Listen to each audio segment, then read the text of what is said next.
আমি রুমিন ফারহানা, কোনো দল লাগে না আমার। আমি যদি না বলি এখান থেকে বাইরে যেতে পারবেন না স্যার। নির্বাচন ঘিরে ব্রাহ্মণবাড়িয়া ২ আসনে বাড়ছে রাজনৈতিক উত্তাপ। আসনটি এখন টক অব দ্য কান্ট্রিতে পরিণত হয়েছে। পাল্টাপাল্টি বক্তব্য, ব্যক্তিগত আক্রমণ ও প্রতীক বিতর্কে মুখোমুখি অবস্থানে বিএনপি জোট সমর্থিত জোনায়েদ আল হাবিব এবং স্বতন্ত্র বিএনপি থেকে বহিষ্কৃত রুমিন ফারহানা। এই রেশ না কাটতেই নির্বাহী ম্যাজিস্ট্রেটের উপর ক্ষিপ্ত হন রুমিন ফারহানা, যা নিয়ে রাজনীতির মাঠে তোলপাড় শুরু হয়েছে। গেল শনিবার নির্বাচনী আচরণবিধি পর্যবেক্ষণ করতে আসা নির্বাহী ম্যাজিস্ট্রেট শাহরিয়ার হাসান খানের সঙ্গে তর্কে জড়ান রুমিন ফারহানা।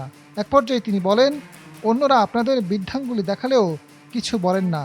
শেষবারের মতো আপনাকে সতর্ক করে দিচ্ছি, ভদ্রতার সাথে কথা বলছি, পরবর্তীতে সেটা করব না।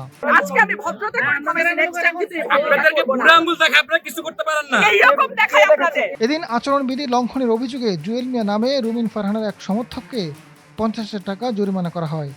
ব্রাহ্মণবাড়িয়া ২ আসনে বিএনপির মনোনয়ন প্রত্যাশী ছিলেন রুমিন ফারহানা। তবে এই আসনটিতে জোট প্রার্থী হিসেবে জোনায়েদ আল হাবিবকে মনোনয়ন দেয় বিএনপি। দলীয় সিদ্ধান্ত অমান্য করে স্বতন্ত্র মনোনয়ন নেওয়ায় গত বছরের ৩০শে ডিসেম্বর রুমিন ফারহানাকে বহিষ্কার করে বিএনপি।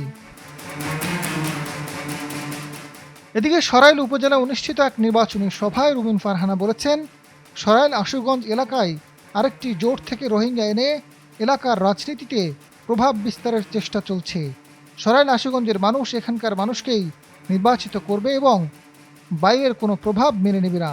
৫ আগস্ট রাজপথে সাধারণ মানুষ তাকে দেখেছে, তখন তার দলের অন্য কোনো নেতাকে রাজপথে দেখা যায়নি। হেজাকবাতি দিয়েও তাদেরকে খুঁজে পাওয়া যেত না। শেখ হাসিনার সময় আপনারা যাদের কথা এখন চলতেছে তারা কানে ধরে খাটের নিচে থাকতো স্যার। স্থানীয় পর্যবেক্ষকদের মতে ভোটের তারিখ যতই ঘনিয়ে আসছে ততই সংঘাতপূর্ণ পরিস্থিতির আশঙ্কা বাড়ছে। বর্তমানে নির্বাচনী মাঠে আলোচনার কেন্দ্রবিন্দুতে রয়েছেন জোনায়েদ আল হাবিব ও রুমিন ফারহানা। পাল্টাপাল্টি বক্তব্য, ব্যক্তিগত আক্রমণে ভোটের পরিবেশ ক্রমেই উত্তপ্ত হয়ে উঠছে। এবার নির্বাহী ম্যাজিস্ট্রেটের সঙ্গে তর্ক বিতর্কে জড়ানোর ফলে আরও উত্তপ্ত রাজনীতির মাঠ। অপ্রতিরোধ্য রুমিন ফারহানার কাছে একরকম কোণঠাসা হয়ে পড়েছেন বিএনপি জোট প্রার্থী। আজাদ ফারুক, সময়ের আলো।